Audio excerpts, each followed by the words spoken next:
One thing that we need to talk about as a community of people coming out of relationships with narcissists is that there's something really, really important to know. And what that is that we have to change the way that we exist in life. That the way that we have lived our lives, the way we have been, our perceived needs are going to have to be addressed, because these emotional needs, these things that you are going for, are ultimately things emotionally that were missing in childhood, that in adulthood still occur to be scarce or contingent upon you doing things for other people. That the truth of codependency is that codependency is rooted in a sense of inadequacy, not being good enough, just the way you are, where you have to do more in order to secure relationships and be loved. It's a sense of missing security, where that fundamental sense of inadequacy has the world appear to be too big and dangerous for you on your own. It's a sense of a loss of identity, where you experience yourself through the difference you make for other people, and where you're compelled emotionally to try to help others, to try to address their trauma, or to try to provide help and support in their life or their aspirations, or specifically addressing their needs, even as a precondition to get your own needs met. Now, just discovering that there are narcissists and understanding the way that these relationships impact you is probably only 20% of the process, because the way that you exist in life is something that has been compatible with these personality types. And it is not a mystery when it comes to why that is. How many people that find themselves in relationships with narcissists, and often, sometimes chronically, more than one, and often in more than one area of life, discover that their parents are narcissists? You see, the way that you had to be to survive your childhood is likely the way that you think you have to be to survive your adulthood. But what there is to acknowledge is that there were some challenges in your childhood. There were some things about the dynamics between you and your family, and specifically your parents, that had an impact on the way you developed, the way you put yourself together, the way that you relate to yourself, and the needs that you think you still have. You see, part of surviving your childhood had to do with trying to see the best in other people, idealize them, and then trying to find ways to mitigate the way that they really were. That the reality is a child can't fix their parent, and that a child is not responsible for the behavior of their parent. But that wasn't true for the child.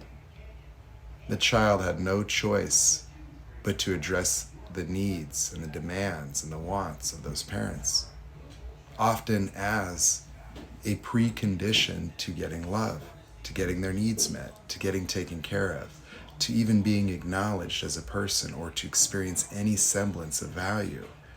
You felt you had to be this way for them. That deeply in you is a notion of whether or not you deserve to be loved at all.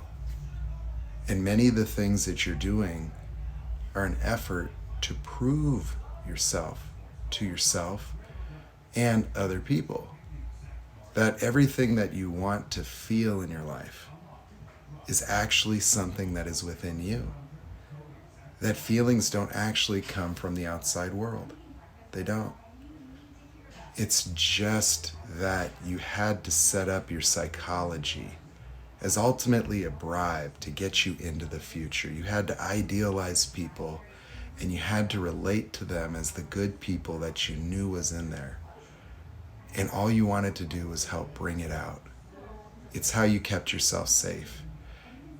It's how you forgave. It's how you chose to see the best in those people so you could have the semblance of a normal childhood and survive, because you couldn't get out. You couldn't run away. Your only option was to internalize the behavior of other people to give you a sense of control in an environment where you really did not have any control at all. It was an illusion that you wanted to believe that you could help them, that you could fix them, that you yourself could be good enough, that you could just be so good that everyone around you would be kind to you, that people would love you, that people would take care of you. And so the way that you address other people when they devalue is to maintain the ideal that you see in them and make it about yourself. Making it about yourself and attempting to please people or to be good enough for people is how you survive the abuse of your childhood. When you make it about yourself, you don't see the abuse as abuse. You create it as plausible. You imagine it could be you. I might not be doing it right. There is always something to improve. How many of you think that there's always something to improve? Like you could never really be perfect. Self-improvement, self-improvement. How much of your life is trying to be good enough? And how much is good enough really just meant to protect you from devaluation and judgment and rejection? How many of us imagine that if we were just better, this wouldn't happen?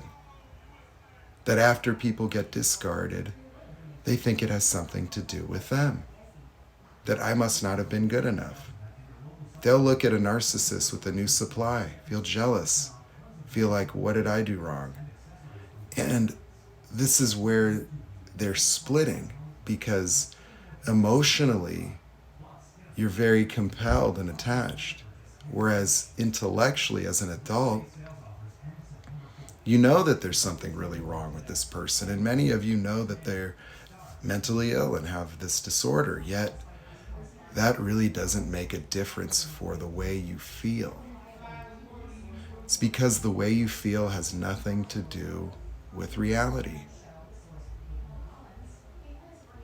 The way you feel has nothing to do with reality. It has to do with the non-reality you create to survive. That as a child, when you said, I'm not good enough, as a way to explain your parents' behavior in order to maintain an idealization of them and devalue yourself so that you can attempt to become good enough to make them act differently, you created a false reality.